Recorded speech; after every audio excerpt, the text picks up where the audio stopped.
నాతో మాట్లాడిన దేవుడు, నన్ను చూచిన దేవుడు అని హాగరు దేవునికి పేరు పెట్టి ఆరాధించింది. అందరికీ మరొకసారి ప్రభునామములో వందనాలండి. ప్రతిరోజు ఉదయకాల దేవుని యొక్క మాట ధ్యానం, ఆ రోజుకి ఆయన ఇస్తున్న మన్నాని మనము పాలెంలోనికి రావాలి.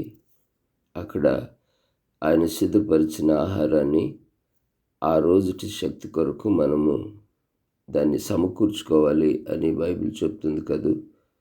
అవును ప్రియులారా, ప్రతిరోజు కూడా ఆయన యొక్క మన్నాని మనం సమకూర్చుకుంటే ఆ మన్నా వలన ఆ రోజంతా బలమైనటువంటి దేవునితో, ఆయన బలంతో ముందుకు సాగిపోతాం.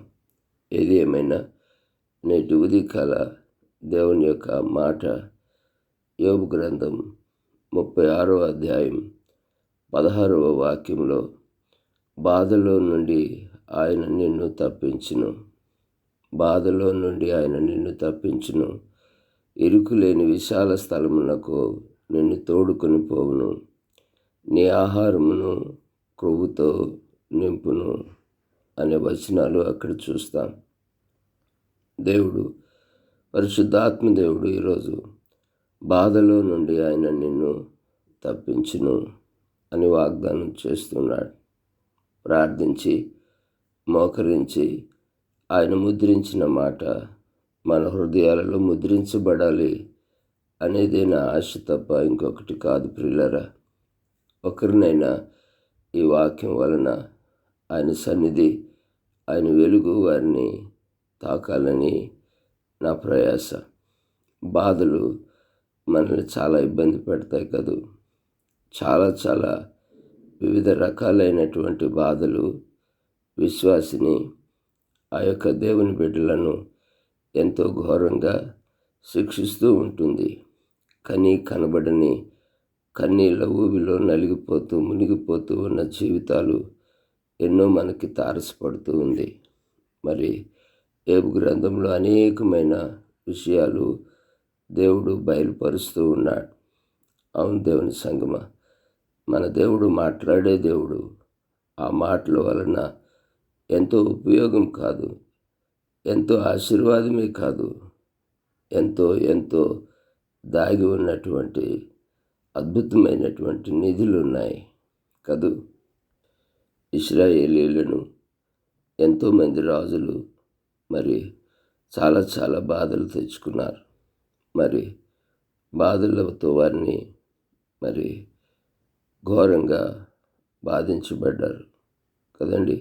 ఇర్మియాలో ఉంది, నా మాట వినక నీకు నీవే ఈ బాధలు తెచ్చుకున్నావని దేవుడు ఏడ్చాడండి. దేవుడు ఏడ్చాడు.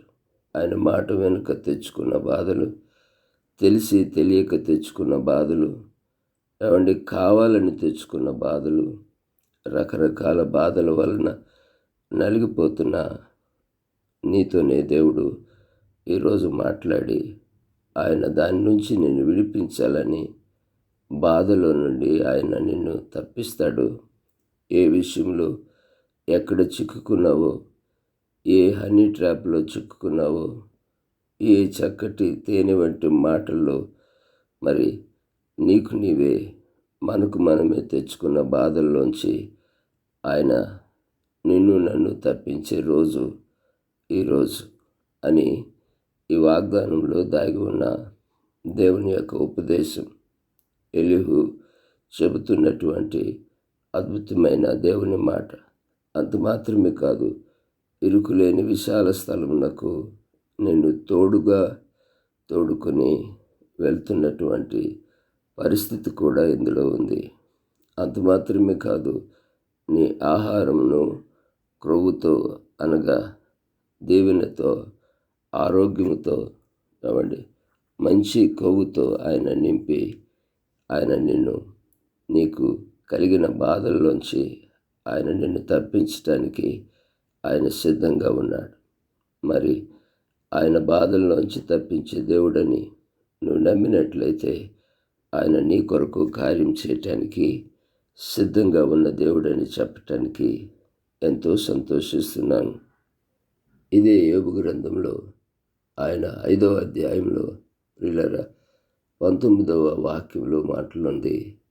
వారు 6 బాధల్లో నుండి ఆయన నిన్ను విడిపించును, 7 బాధలు కలిగినను నీకు ఏ కీడును తగలదు అని అద్భుతమైనటువంటి బాధకి నివారణ కలిగించే మాటలు దేవుని వాక్యం. ప్రియులారా, బాధలు ఎన్నో రకాలుగా నిన్ను హింసించిన, అది 6 బాధలైనా 7 బాధలైనా ఎన్ని రకముల బాధలైనా వాటిలోంచి నిన్ను తప్పించడానికి ప్రభు యొక్క కృప ఈరోజు నిన్ను నన్ను వెతుక్కుంటూ వచ్చిందని, ఎంతో అద్భుతంగా నీ వైపు వస్తుందని మనం నమ్మాలి కదూ.